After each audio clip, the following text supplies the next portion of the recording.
Iran विरोधी युद्ध आता जमिनीवरती लढणं जाणार आहे, कारण अमेरिकेचे 3500 मरीन कमांडो आणि नौसैनिक जे आहेत ते सगळे मध्य पूर्व आशियामध्ये दाखल झालेले आहेत. बघूया नेमकं काय काय घडतंय. सेंटकॉम मध्ये अमेरिकेचे सैनिक दाखल.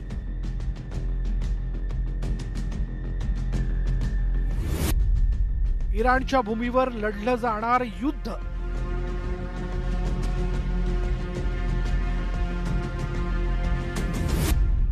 अमेरिकेचं सैन्य जमिनीवर युद्ध लढणार.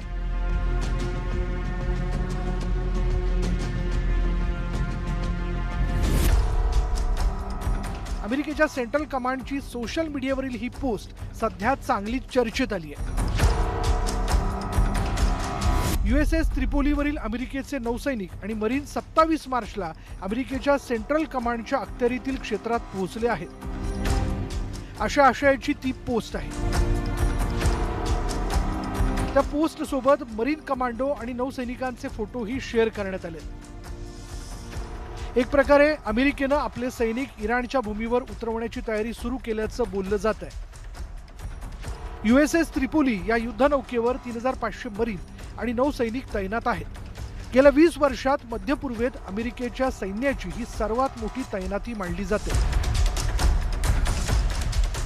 अमेरिकेचे अध्यक्ष डोनाल्ड ट्रम्प आता इराण विरोधात जमिनीवर कारवाई करण्याच्या तयारीत असल्याची चर्चा सुरू झाली आहे.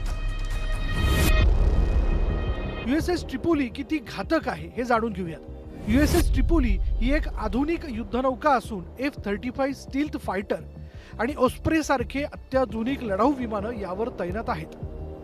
2 आठवड्यांपूर्वी हे USS ट्रिपोली जपानमध्ये तैनात होतं. तसंच समुद्र किनाऱ्यांवर हल्ला करण्यात या युद्धनौकेवरील सैन्य पारंगत आहे. अत्यंत कमी वेळेत हल्ला करण्यासाठी हे कमांडो ओळखले जातात.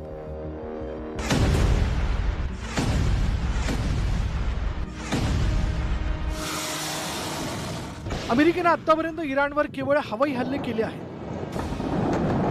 पण आता जमिनीवर युद्ध लढण्याची तयारी अमेरिकेनं केली आहे. त्यामुळे हे युद्ध लवकर संपणार नसल्याचं बोललं जात आहे. Bureau report, news 18 Marathi.